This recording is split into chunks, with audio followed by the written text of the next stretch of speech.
그런 제목으로 말씀을 함께 나누고 기도하는 시간을 가지려고 합니다.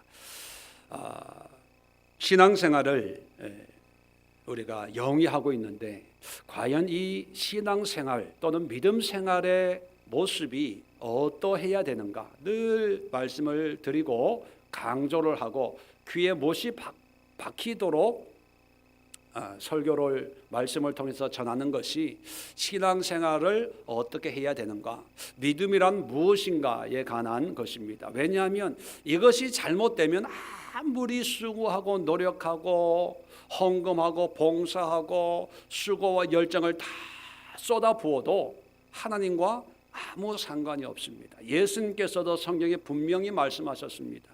내 이름으로 귀신을 쫓아내고 또 기적과 이적을 행해도 내가 도무지 너희를 모르겠다 할 수 있다는 것입니다. 그렇다면 신앙생활이란 어떤 모습이어야 되는가? 오늘 예수님께서 하나님에 관해서 5절에 보니까 우리가 베드로 사도 일행들을 얘기합니다. 그에게서 듣고라고 하는 것은 예수님에게 듣고 너희에게 이제 모든 믿는 자들에게 전한 소식은 이거다. 자, 복음의 핵심이 뭡니까? 이거라는 거예요. 곧 하나님은 빛이라. 자, 하나님이 빛이라는 그 말 속에는 우리가 빛 안에 거해야 된다는 거죠. 이게 믿음 생활이라는 것입니다. 그러면 빛 안에 거한다. 오늘 설교 제목도 빛 가운데 산다, 살기 뭐 그런 제목을 붙였는데 이 빛 안에 거한다는 이것을 아주 그 신앙생활을 하는 삶의 비유적으로 설명을 하고 있는데 하나님이 빛이라 하는 이 말 속에는 세 가지 중요한 개념이 깃들어져 있습니다. 이 개념을 바로 깨달아야 되는데 여기에서 신학도 나왔고 또 여기에 대해서 또 많은 성경의 복음서의 대부분이 이 내용을 다루고 있습니다. 첫 번째는 뭐냐면 자 5절에 보니까 하나님은 빛이라. 자 우리가 많이 알고 있는 내용이죠. 자 그에게는 하나님에게는 어둠이 조금도 없으시다는 것이니라. 자 하나님이 빛이라는 그 말 속에는 첫 번째 신론을 얘기하고 있습니다. 신론. 하나님에 관해서 하나님이란 어떤 분인가? 하나님은 빛이다 그렇게 표현을 하고 있습니다. 그 의미는 당시 초대교회의 빛이라고 하는 것은 어둠과 상반되는 개념으로 어둠은 세상이고 죄고 저주의 어떤 개념이라면 빛은 뭡니까? 의롭고 정의롭고 깨끗한 어떤 이원론적인 개념에서 거룩하고 깨끗하고 흠도 점도 없는 밝은 그 빛을 의미하는 거죠. 그런데 하나님이 빛이다 하는 얘기를 성경은 자세하게 보충 설명을 하면서 하나님에게는 어둠이 전혀 없다. 완벽한 빛이다는 거예요. 그러면 먼저 우리가 신앙생활을 하기 전에 하나님이 어떤 분인가를 알아야 됩니다. 근데 많은 분들이 하나님이 어떤 분인가는 모르고 내가 어떤 형편에 있는가는 너무나 잘 알아요. 그래서 하나님 이것도 해결해 주시고 저것도 해결해 주시고 나는요 죄가 너무 많고요 나는 너무 어렵고요 힘들고요 우리 남편은요 우리 아내는요 우리 자녀들은요 내 직장은요 뭐 사업장은요 우리에 대해서는 너무나 잘 아는데 정작 알아야 될 하나님을 모른다는 거예요. 자 그런데 하나님이 빛이라는 이 말 속에는 하나님은 완벽하고 완전하신 분이라는 거예요. 하나님은 실수가 없으신 분이라는 거예요. 여기 아멘 하십니까? 자 그러면 이거는 주일 학교만 다녀도 알 수 있는 하나님에 대한 개념입니다. 이제 우리는 믿음이 성장하고 또 성숙해지는 과정에 있기 때문에 여러분 한 발자국 더 나아가서 하나님이 완전하시고 온전하신 분이라면 하나님의 인도하심 가운데 있는 모든 백성들은 완전한 삶으로 인도하신다. 여기에도 아멘 하십니까? 하나님은 실수가 없는 분이에요. 그러니까 하나님이 인도하시고 하나님이 계획하시고 하나님이 간섭하시는 그 모든 사건 또는 현장은 가장 완벽한 모습으로 인도함을 받는다는 거예요. 여기도 아멘 하시죠? 자, 그렇다면 하나님이 인도하시는 그 삶의 대상과 현장이 바로 나라면 나의 지금의 삶의 모든 환경과 형편이 어떻게 느껴지고 보여지고 깨달아지든지 간에 하나님은 완벽하게 역사하시고 개입하고 있다는 것을 여러분 인정하십니까? 정말로요? 그런 남편을 줬는데도, 그런 딸을 줬는데도, 그런 일터를 줬는데도, 그런 몸을 줬는데도 이게 돼야 되는 거예요. 우리는 하나님을 믿습니다. 우리는 하나님의 자녀다. 여기 보면 우리란 말이 계속 나와요. 뭐냐면 너희뿐만 아니고 나도, 베드로, 요한도 포함이 된다는 거예요. 그러니까 우리라고 하는 것은 모든 믿는 자를 얘기하는 거예요. 사도 요한도 포함되고 이거를 읽는 사람도 포함되고 또 다른 이 우리라는 울타리 안에 모든 예수님을 고백하고 시인하는 그런 사람들이에요. 그런데 이 우리라고 하는 사람들의 삶의 환경과 형편이 당시에 편했을까요? 어려웠을까요? 너무 어려웠어요. 우리 몸이 좀 아프고 돈이 좀 없고 좀 어려운 환경에 있는 이런 환경과는 비교할 수 없는 그런 고통과 아픔과 절망과 환난 속에 있는 그런 환경입니다.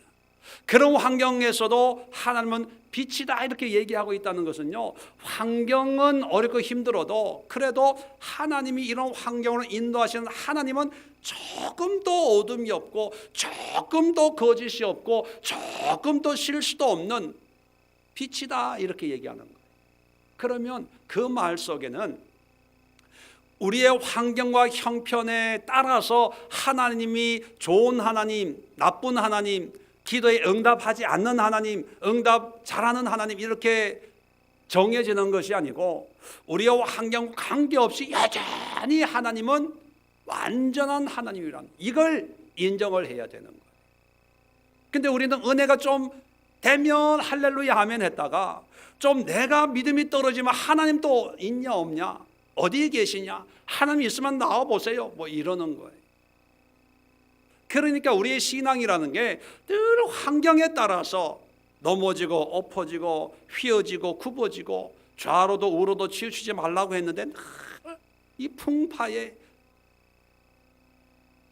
흔들거리는 그런 신앙을 가지고 있을 수밖에 없다는 것입니다. 그래서 하나님이 빛이다 하는 이 말씀은 하나님이 어떤 분인가를 말씀해 주고 있고, 자, 그런 하나님이 내가 믿는 하나님이라면 나를 통해서도 하나님은 신실하게 온전하게 완전한 삶으로 인도하신다는 확신이 있어야 돼요.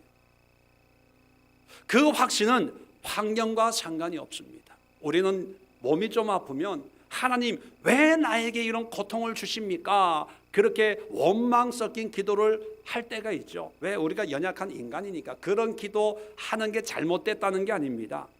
자, 그런 원망이 생기더라도 하나님의 온전하심에 대해서는 의심하면 안 돼요. 자, 원망은 되지만 하나님이 온전하신 하나님이 나에게, 나는 이해가 안 되지만 필요해서 또 하나님의 계획과 섭리 가운데 하나님이 이렇게 질병으로 고난으로 인도하시려고 하나님이 계획하셨구나. 이해가 되어서 인정하는 게 아니라 이해가 안 되어도 그저 믿고 고백하고 선포하고 그 삶 속에 역사하시는 온전하신 하나님을 우리가 시험치 말해야 된다는 것입니다. 그게 빛 가운데 살아가는 삶이에요. 자, 두 번째는 계속해서 6절에 보면요, 만일 우리가 하나님과 사귐이 있다 하고, 또 7절에도 보면 그가 빛 가운데 계신 것 같이 우리도 빛 가운데 행하면 우리가 서로 사귐이 있고. 자, 이 사귐이라고 하는 이 단어, 여러분 잘 아시는 코이노니아라는 단어입니다. 이 코이노니아라는 단어는 사람들끼리는요 교제라는 의미를 가지고 있어요. 교제, 교회가 초대교회는 교제의 떡을 떼면서 우리가 보통 친교다 이렇게 표현을 하죠. 그런데 하나님과의 관계에서는요 연합이라는 의미를 가지고 있습니다. 그래서 두 번째는, 첫 번째는 신론이었다면 두 번째는 인간론입니다. 사람이란, 믿음의 사람이란 어떤 인간인가, 인간론을 얘기하는 거예요. 하나님이 빛이다라고 하는 그 의미 속에는 반대는 어둠이거든요. 그러면 믿는 성도들은 빛 안에 행해야 된다, 빛 안에 있어야 된다는 거예요. 어둠에 거하지 말고. 그래서 이 코이노니아, 사귐을 얘기할 때 항상 따라 나오는 단어가 있어요. 그건 뭐냐면 6절에도 사귐이 있다고 어둠에 행하면, 행한다는 말이 나옵니다. 거짓말을 하고 진리를 행하지 아니함이거니와. 7절에 보면 우리도 빛 가운데 행하면 서로 사귐이 있다. 행한다는 이 단어가 페리파투오라는 헬라어 말입니다. 페리파투오, 파투오가 따라간다는 거예요. 근데 페리라는 단어, 뭐 원어의 그 뿌리가 같은지 아닌지 모르지만 배 중에 페리호, 페리라는 게 있어요. 뉴욕에도 보면 섬하고 섬하고 왔다 갔다 하는 그 배가 있는데, 이 페리라는 단어의 의미가 절절절절 따라간다, 파투오 해도 따라간다는 의미가 전달이 됩니다. 근데 접두사가 붙어서 그 의미를 강조해 주는 거예요. 파라타는 의미보다도 새 파라타 하면 파란 것을 강조하는 것처럼 페리파투오 하면 그냥 따라가는데 어떻게 따라가냐? 절절절절 따라가는 거예요. 자, 그러면 인간론에서 성도란 누구이냐? 빛 가운데 거하는 사람들인데, 그러면 그 의미가 뭐냐면 하나님을 절절절절 따라가는 사람이에요. 그러니까 믿습니다라는 어떤 구호만 외치는 것이 아니라, 그 믿음이란 뭐를 전제로 하냐면 믿기 때문에 이제 행하는 거예요. 빛 가운데 행하는 것입니다. 그래서 2장을 보면 좀 상세하게 이 빛 가운데 거하는 삶을 이제 얘기하는데, 2장 3절 보십시오. 우리가 그의 계명을 지키면 이로써 우리가 그를 아는 줄로 알 것이요. 계명을 지킨다. 자, 밑줄 그어놓으세요. 계명이라는 말이 있고, 4절은 반대를 얘기합니다.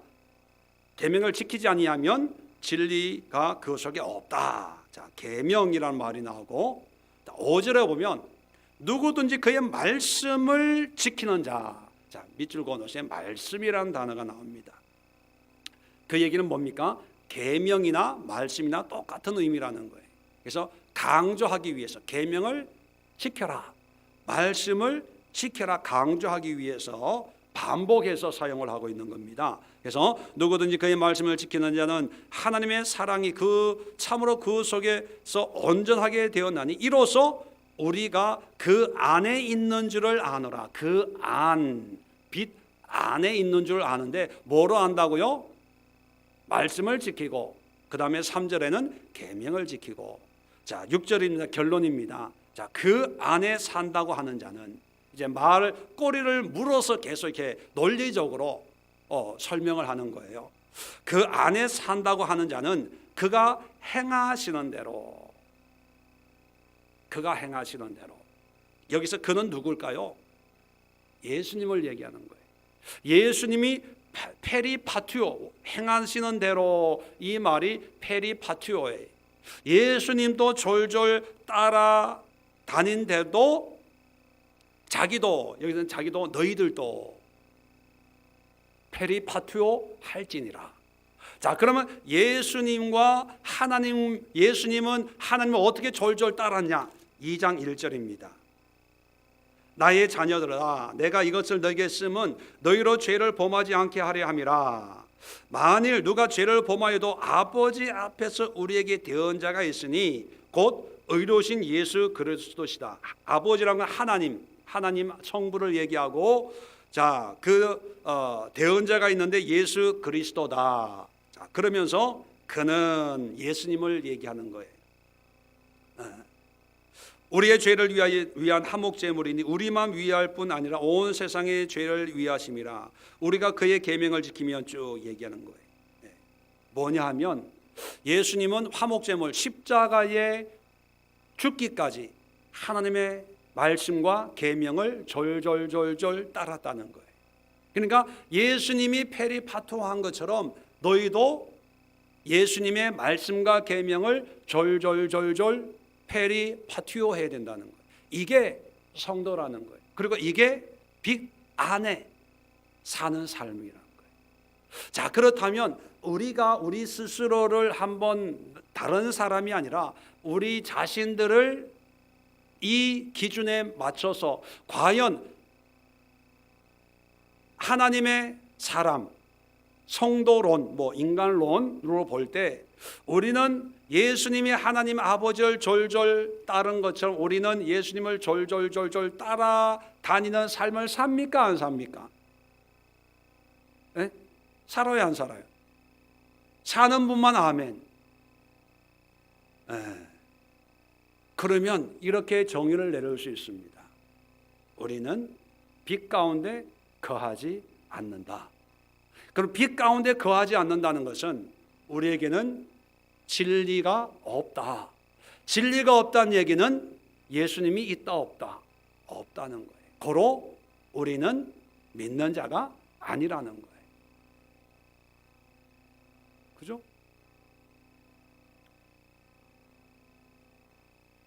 근데 여러분 이렇게 대연하게 그냥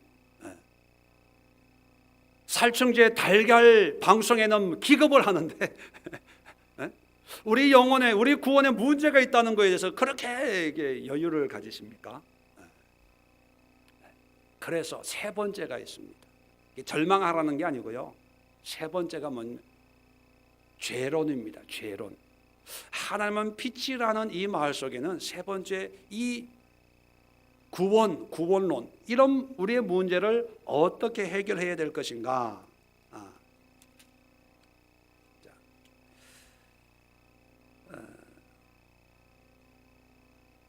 8절 먼저 오늘 본문으로 다시 돌아가 가지고요. 9절입니다. 8절에 보면 만일 죄가 없다 하면 스스로 속이고 또 진리가 우리 속에 있지 않다. 우리 예수가 없다. 자, 그 말을 하고 9절에 만일 우리가 우리 죄를 자백하면 그는 미쁘시고 의로우사 우리 죄를 사하시며 우리를 모든 불의에서 깨끗하게 하실 것이다. 그런 말씀이 있습니다. 여기서 우리 죄를 자백하면 우리의 순종하지 못함, 우리의 행하지 못함, 우리가 예수님을 졸졸졸졸 따라다니지 못함을 그저 인정하고 믿으면 다 그런 거야.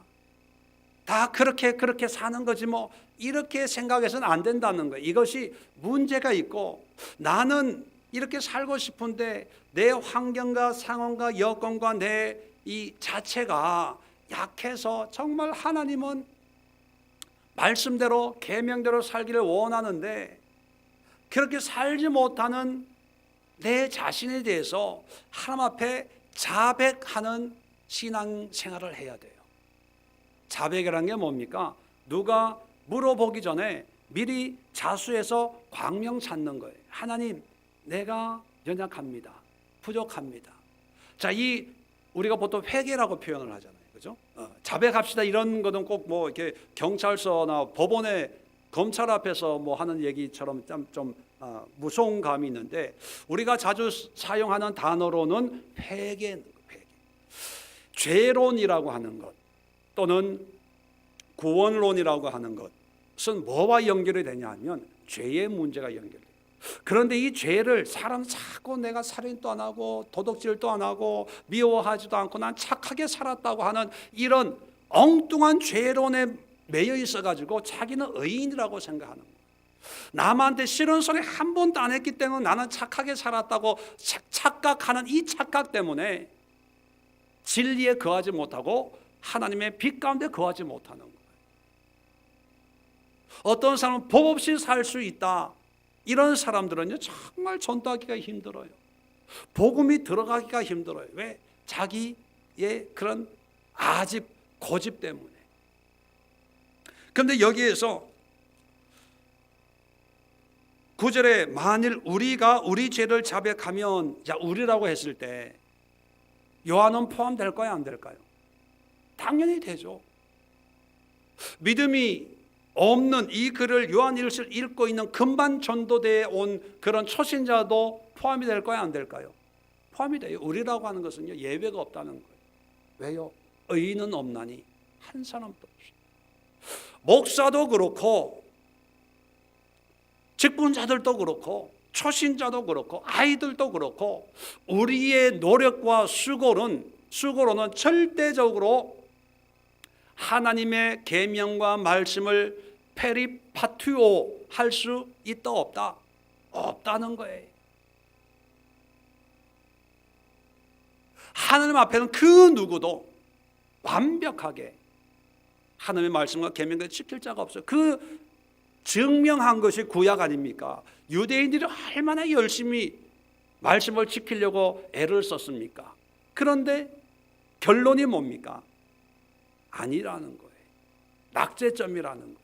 그래서 예수님이, 하나님이신 예수님이 직접 오셔서 우리에게 복음을 주신 거예요. 그 복음이 뭡니까? 바로 2장에 얘기하고 있는 예수님이 직접 십자가의 화목 제물, 하나님과 인간이 절대로 코이노니아 할 수 없는, 연합될 수 없는 빛과 어둠의 관계인데 예수님이 중간다리 역할을 하기 위해서 화목 제물이 된 거예요. 그렇다면 우리는 예수님을 믿음으로, 행함으로 의인이 될 수가 있어요, 없어요? 없다는 거예요. 여전히 우리는 인간이에요. 그런데 예수님 화목 제물이 되었던 화목 제물은 우리의 죄를 해결해 주는 그런 기능을 하고 있지 않습니까? 그렇다면 예수의 십자가에서 해결받을 수 있는 건 뭡니까? 죄의 문제를 해결받는 거예요. 그런데 사람들은 십자가 앞에 나와서 물질 문제를 해결받으려고 그래요. 가정 문제를 해결받으려고 그래요. 사업의 문제를 해결받으려고 그래요. 교회 부흥하는 방법을 해결받으려고 그래요. 그것은 부수적인 거예요. 열매. 본질적인 것은 죄의 문제를 해결받는 거예요. 죄의 문제를 해결받으면 어떤 사람이는 내 죄 사함을, 내가 죄를 사함을 받았느니라 했을 때 귀신이 떠나가고 질병이 떠나갔어요. 다시는 죄를 범하지 말라 했을 때 그에게 구원이 임했습니다. 죄 사함을 선포했을 때, 사람들을 회개했을 때 3,000명, 5,000명이 회개함으로 구원이 이루어진 거예요. 여러분, 그렇다면 하나님이 빛이다 하는 이 말씀 속에는, 잘 들으세요, 죄의 문제가 해결되지 않는 어떤 축복, 어떤 부흥, 어떤 믿음, 어떤 신앙, 어떤 봉사, 어떤 헌신도 다 가짜다. 이해되세요? 죄의 문제 없는 부흥은 가짜예요. 죄의 문제가 해결되지 않는 그런 신앙은 다 가짜라는 거예요. 왜요? 하나님은 빛인데 그 빛 안에 살아가야 되는데 죄는 뭐예요? 어둠이거든요. 근데 빛 안에 어떻게 어둠이 있냐는 거예요. 이게 말이 안 된다는 거죠. 어둠은 어둠이고 빛은 빛이지, 빛 속에 이 정도 어둠은 괜찮아, 이렇게 될 수가 없다는 거예요. 그래서 죄의 문제를, 우리에게 죄 짓지 말고 완벽한 그런 삶을 살아라 그렇게 얘기하는 게 아닙니다. 요한도 사도예요. 요한도 예수님의 사랑을 받는 사람이었습니다. 요한도 요한계시록을 쓸 정도로 하나님의 특별하게 쓰임받는 그런 사람이에요. 그런데 그러한 요한에게도 죄의 문제가 관계없는 것이 아니라 여전히 나도 나의 죄를 늘 자백하고 있다 그거예요. 만약에 우리도 죄를 자백하면 그는 미쁘시고 어려워서 우리 죄를 사하시고 우리를 모든 불이 깨끗하게 하실 것이다. 그러니까 이 말 속에는 나도 회개하고 있다. 지금도 회개하고 있다. 사도의 일을 하면서도 나는 예수의 십자가의 은혜를 사모하고 있다. 이 고백이거든요. 왜요? 우리 인간 스스로는 1초 전에 극단적으로요. 1초 전에 은혜 받아도 1초 사이에 어둠이 들어올 수 있어요. 왜? 우리는 연약하니까. 그러니까 끊임없이 예수 그리스도의 그 십자가의 보혈을 의지하고 우리의 죄를 끊임없이 인정하고 고백하고 자백하고, 그렇다고 해서 죄를 자백한다고 해서 날마다 이런 죄 졌습니다, 저런 죄 졌습니다, 이랬습니다, 저랬습니다, 이 죄를 그런 식으로 자백하라는 게 아니라 우리 마음에, 그리고 우리의 생각에, 우리 믿음에 나는 연약한 죄인이고 그러나 예수님을 믿음으로 예수님의 십자가가 나의 모든 죄로부터 구원해 주었다는 이 믿음, 이 생각, 이 의식이 한시도 1초도 사라져서는 안 된다는 거예요. 그 얘기는 뭡니까? 우리는 여전히 죄인이에요. 자, 이런 것을 또 오해하면 어떤 극단주의에 빠질 수 있냐면, 극단적인 생각입니다. 나는 결코 의인이 될 수 없다. 그래서 나는 여전히 죄인이기 때문에 어쩔 수 없이 죄는 짓지만 지을 때마다 회개만 하면 된다. 이건 극단적인 거예요. 아까도 말씀드렸죠. 하나님이란 누구인가, 그리고 인간이란 무엇인가, 그리고 죄의 문제를 어떻게 해결하는가, 이 세 가지가 같이 가야 돼요.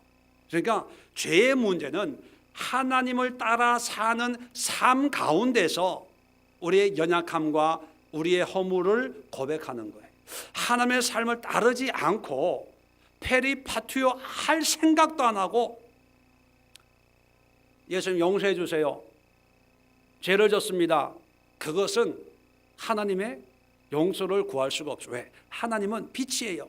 완전한 모든 것이 드러나는 거예요, 그 삶 빛 안에서. 근데 하나님이 보실 때 하나님의 말씀으로 따라 살 생각이 없는 사람이 회개하는 것을 하나님이 보고 용서해 주시겠습니까? 아니거든요. 빛이라는 것은 모든 게 드러난다는 거거든요, 그 하나님 안에서. 그러니까 하나님 앞에 드러날 거니까 우리는 그걸 인정하는데, 어떤 인정이, 하나님이 어떤 분인가를 알고 믿고, 그리고 그 하나님의 뜻을 따라서 살아가려고 애를 쓰면서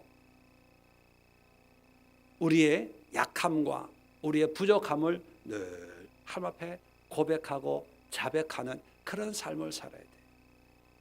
그렇기 때문에 하나님 앞에서도 겸손해지고 사람들 앞에서도 겸손해질 수가 있는 거거든요. 그리고 사람들 앞에서, 하나님 앞에서는 당연히 그렇고 사람들 앞에서도 나의 의를 드러내기가 두려운 거예요. 왜? 그 속에는 여전히 죄인이거든요. 그래서 여러분, 우리 그리스도인들은 믿음으로 의인이 되는 것이 아니고, 솔직하게 얘기하면 믿음으로 용서받은 의인이 되는 거예요. 용서받은, 여전히 죄인의 이 본질이 바뀌는 게 아니라 하나님의 은혜로 신분이 바뀌는 거예요. 죄인이지만 그냥 용서받았다는 그런 신분의 변화지 본질적인 변화가 아니라는 거예요. 그 얘기는 또 한 번 좀 더 생각하면요, 용서받았지만 경우에 따라서는 언제든지 죄인의 길을 걸어갈 수가 있다는 거예요. 왜요? 본질이 바뀌면, 의인으로 완전히 바뀌면 죄와 상관없이 살 수 있을 텐데 본질은 여전히 내 안에 육적인 요소가 있거든요. 그러니까 하나님의 은혜가 없으면 1초 뒤에 은혜 받고 1초 전에 은혜 받고 1초가 지난 사이에 우리는 옛날로 돌아갈 수가 있는, 그래서 한시도 안심해서도 안 되고 이 정도 됐으니까 내가 목사가 됐으니까 이제는 뭐 죄와 상관없이 그러면서 큰 소리 칠 수도 없습니다. 조금 부흥이 되면 그것이 죄로 연결될 수 있고요. 조금 유명해지면 그것이 교만으로 연결될 수 있고요. 조금 재정적으로 여유가 생기면 그것이 타락으로 연결될 수 있고, 우리는 끊임없이 하나님 앞에 우리의 연약함을 인정해야 돼. 그래서 조심해야 되는 거예요. 내 자신이 음란과 탐욕과 육정과 교만과 이런 시기와 질투의 이런 요소들이 다 있음에도 불구하고 하나님 용서해 주어서 이렇게 살고 있는데, 조금만 생각이 잘못되면 그런 죄를 언제든지 지을 수가 있다는. 그러니까 하나님 앞에 끊임없이 우리의 연약함을 자백하는 거예요. 고백하는 거예요. 그래서 신앙생활은 뭐냐? 죄와 싸우는 거예요. 근데 믿음 생활 하는데 죄의 문제를 얘기하면 다 듣기 싫어해요. 그리고 나는 문제없이 잘 살고 있는데 전도도 이렇게 열심히 하고 싸우지도 않고 양보하고 배려하고 인내하고 하고 싶은 말도 꼭 참고 있는데 왜 자꾸 나보고 교만하다 그러고 죄가 있다 그러고 왜 나보고, 왜 웃으세요?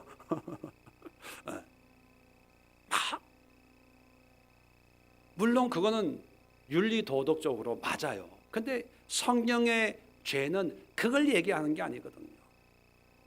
우리 인간의 본질적인 어둠을 얘기하는 거예요. 그러니까 죄인이기 때문에 당신은 안 된다, 그게 아니라 그러한 나의 모습을 인정하고 주님 앞에 고백하라는 거예요. 주님 하나님 앞에 인정하라는 거예요. 그러면 하나님은 미쁘시고, 미쁘다는 것은 예쁘다는 것이 아니라 신실하다는 거예요. 피스토스, 페이스라는 말과 똑같은 영어로 믿음직하다, 믿을만하다, 신실하다, 의로우사, 우리 죄를 사하시고 우리를 모든 불의에서 깨끗하게 하실 것이다. 불의예요. 뭐 불의한 행위를 얘기하는 게 아니라 모든 불의한 어떤 감정이나 어떤 상태에서 우리를 정결하게 한다는 거예요. 그러면 이것이 일회적인 사건일까요? 반복적인 사건일까요? 네, 반복적인 사건이에요. 그런데 어떤 사람들은요, 한 번 회개하고 구원받으면 끝났다는 거예요. 그래서 유병원 구원파가 왜 이단이 되냐면 여러 가지 있지만, 한 번 구원받으면, 자기들한테 회개하고 구원받으면, 그리고 몇 날 며칠 구원받은 날짜 딱 정해지면 이제 마음대로 살아도 된다는 거예요. 그게 구원파예요. 근데 그런 구원파의 이단 사상이 기존 보수 교회 안에도 은연중에 들어가가지고 왜 자꾸 회개하라고 그러냐고 얘기를 해요. 한번 구원받았는데, 하나님의 예정 가운데서 택하심 받았는데, 나는 그렇게 얘기하는 분들만 묻고 싶어요. 아니, 당신이 어떻게 하나님이 택했다고 그렇게 확신하냐? 뭐로 알 수 있냐? 물어보고 싶어요. 그러면 거의 대부분이 뭐냐면 영접 기도하고 마음으로 믿어 의에 이르고 입으로 시인해서 구원에 이르렀대. 그리고 그런 사람들의 삶의 모습을 보면요, 그런 구원의 어떤 정점만 의지하기 때문에 지금은 기도도 안 하고요, 예배도 대충 마음으로만 하나님을 믿는다 그러고요, 대충 자기 마음대로 살아요. 거의 자기 마음대로 살고 싶어하는 사람들이 붙드는 것이 예정론이에요. 왜? 예정한 사람은 반드시 하나님이 구원하신다. 성도의 견인, 그렇게 표현하죠. 여러분, 저는 그게 아니라고 생각합니다. 만약 그렇게 되면 성화가 이루어지질 못해요. 거룩한 삶을 끊임없이. 근데 오늘 성경은 끊임없이 우리를 깨끗하게 하고 하나님의 말씀으로 따라 빛 대신 하나님 앞에 거하는 삶을 우리에게 요구하고 있잖아요. 한 번 구원을 끝났으면 적어도 요한만큼은 우리가라는 표현보다는 너희가 이렇게 표현해야 돼요. 왜? 요한은 구원 받았을 거 아닙니까? 그죠? 근데 우리가 우리의 죄를 자백하면 하나님은 깨끗하게 하실 것이다. 깨끗하게 했다가 아니라 미래형으로 얘기하고 있어요. 이 얘기는 뭐냐면 반복적으로 그런 역사를 이루어 가신다는 거예요. 그렇다면 여러분, 하나님은 빛이시다, 이런 표현은 많이 얘기합니다. 이 말씀 속에 세 가지가 있어요. 오늘 한번 여러분 신앙을 이 세 가지 속에 한번 점검하시면서 부족한 부분을 함께 기도할 수 있기를 바랍니다. 첫 번째는 하나님이란 어떤 분인가? 완전하신 분입니다. 그 완전하신 하나님을 믿는 우리의 삶을 우리의 기준으로 이것도 없고 저것도 없고 이것도 부족하고 그렇게 판단하지 말고 하나님이 인도하시고 개입하시는 것이기 때문에 하나님 보시기에 나에게는 이것이 나에게 합당해서 나에게 이 환경을 주었구나, 이렇게 인정할 수 있는 그런 우리 믿음의 고백의 삶이 되어야 된다는 것입니다. 두 번째는 뭐냐 하면 하나님과의 관계를 어떻게 맺어가는가, 하나님과 사귐이 있는 코이노니아에, 하나님과의 코이노니아는 뭐냐면 그냥 깊은 기도의 묵상 속에 이루어지는 것이 아니라 페리파투오 하는 거예요. 따라 사는 거예요. 따라 사는 것을 우리 2장에 살펴봤죠. 계명을 지키고 말씀을 지키고 하나님 안에 거하는 거예요. 이게 페리파투오지. 하나님과 사귐이 묵상 가운데 입신과 어떤 영적인 체험 속에 하나님과 교제하는 것만은 아니다는 거예요. 그렇다면 여러분이 하나님과 얼마나 말씀대로 살아가려고 노력하고 있는가를 한번 살펴볼 수 있기를 바랍니다. 마지막으로는 우리의 죄의 허물을 이야기합니다. 완벽하지 못해서 낙심할 필요가 없습니다. 그리고 열심히 지금 신앙생활을 하고 있다고 해서 의를 가질 필요가 없어요. 왜냐하면 우리는 여전히 그럼에도 불구하고 우리는 죄인입니다. 그 죄인에게 요구하시는 것은 완전한 삶이 아니라 우리의 죄를 자백하고 인정하는 삶이에요. 그렇다면 여러분의 삶을 주님 앞에 있는 빛, 완전한 빛이신 그 하나님 앞에 온전히 내어드리면서 부족한 것, 연약한 것, 또 있는 모습 이대로를 주님 앞에 내어드리고 인정하세요. 고백하세요. 그리고 주님의 자비와 긍휼을 구하십시오. 죄의 문제를 날마다 순간마다 우리의 본질이 무엇이고 우리의 신분이 누구인가를 깨달으면서 겸손하게 주님을 섬겨나가는 그런 삶이 바로 성도의 삶이고 빛 가운데 사는 삶이다 하는 것을 다시 한번 마음에 새기시고 함께 기도하는 시간을 갖도록 하겠습니다. 하나님